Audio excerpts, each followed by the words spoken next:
Hola, buenas tardes, un gusto saludarlos a través de esta cápsula informativa. Espero que todos se encuentren muy bien.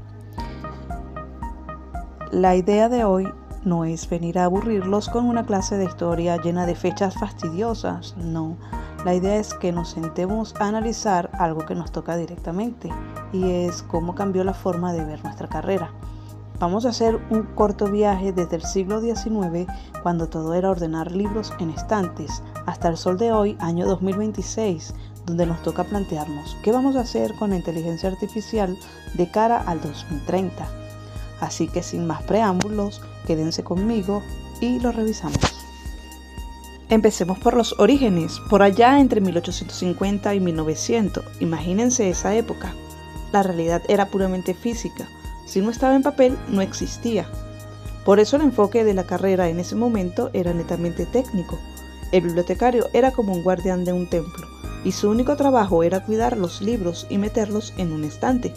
Seguro les suenan nombres como Melvin Dewey, que en 1876 inventó el sistema decimal que todavía usamos, o Charles Scudder, que hizo las primeras reglas para buscar por materias.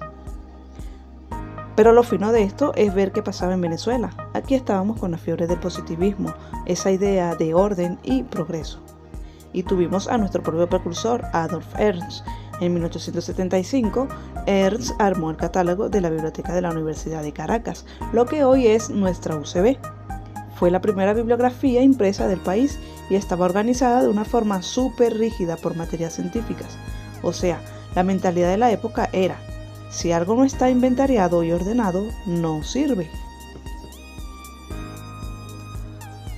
Avanzamos un poco y llegamos a la primera mitad del siglo XX. Aquí la cosa se complicó porque la ciencia empezó a producir demasiadas revistas y artículos. Ya los libros no daban abasto y la carrera tuvo que volverse más tecnológica. Es cuando Paul Houtlet en 1934 escribe su tratado de documentación. Houtlet dijo algo clave: no nos importa solo el libro físico, nos importa la información que está por dentro. Casi al mismo tiempo en la India, Ranganathan suelta sus famosas 5 leyes en 1931. Él nos cambia la mentalidad y nos dice que esto es una ciencia social y que el centro de todo es el usuario, no el estante. Y mientras tanto, en Venezuela no nos quedamos atrás, porque Enrique Blanchard dirigió la Biblioteca Nacional por esos años, modernizó todo, mandando a la gente a estudiar afuera e imponiendo reglas internacionales de catalogación. Pasamos de ser ordenadores de libros a analistas de información. Después de la Segunda Guerra Mundial, entre los años 50 y los 90, la tecnología explota y llegan las primeras computadoras. Ahí es donde la bibliotecología se da un parado y dice: ya va, no podemos trabajar solos. Entonces nos unimos con la informática y la comunicación y nace la ciencia de la información.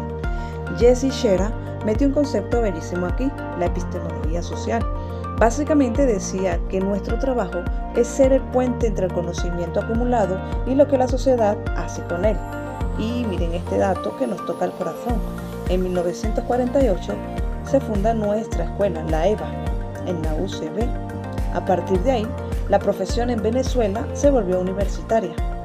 Si revisamos los trabajos de ascenso de nuestros profesores de esa época, se nota clarito el cambio. Dejaron los manuales mecánicos y empezaron a investigar usando métodos científicos en serio. Llegamos a un periodo de cambios drásticos, el que va desde 1993 hasta el año 2015.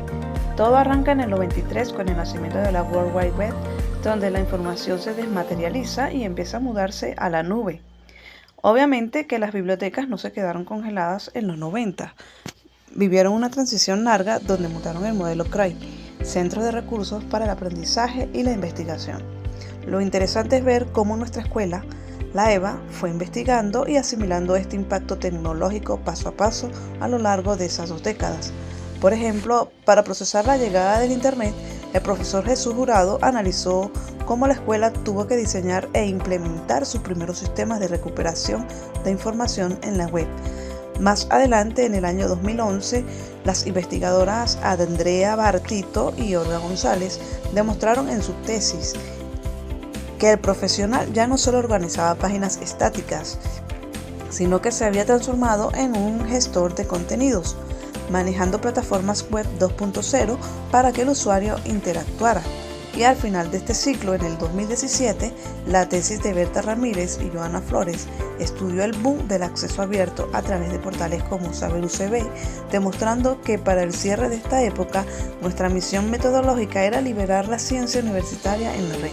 Como ven, fue todo un proceso de modernización que nos llevó 20 años.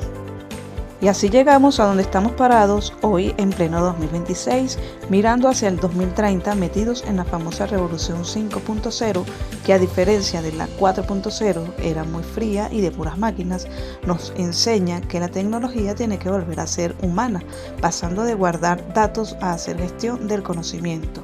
Y aquí hoy en día hay un gran debate que les quita el sueño a muchas personas porque piensan que la inteligencia artificial nos va a quitar el empleo o va a hacer todas las cosas que hacemos a diario en nuestras oficinas o en nuestro lugar de trabajo.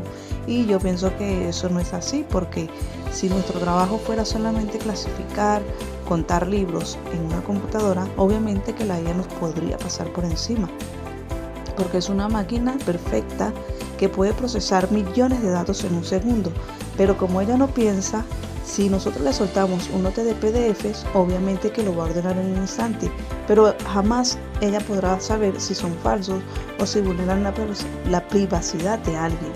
Y por eso, citando al filósofo Rafael Capurro, que dice que la información no es matemática pura, sino un fenómeno humano, ya que la IA no tiene ética, no entiende de contexto histórico, no tiene sensibilidad social y sobre todo no tiene criterio.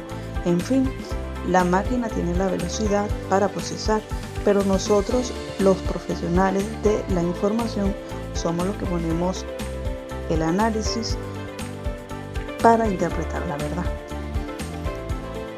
Ya para terminar, por eso en esta hora mi conclusión y mi punto de vista es que la automatización o la inteligencia artificial no viene para extinguirnos. Pienso que es todo lo contrario, viene para darnos una mano de todas esas tareas mecánicas que se hacían en el siglo XIX. ¿Cómo yo aplicaría esto en nuestra bibliotecología y archivología? Yo lo aplicaría dejando de entrenarnos para ser operarios técnicos y asumir que somos curadores éticos del conocimiento.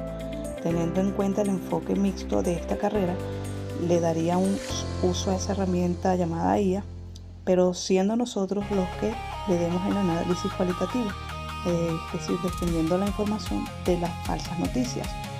Y ya para cerrar, la IA puede procesar todos los datos que ella quiera, pero los profesionales de la información son los que gestionan el conocimiento humano.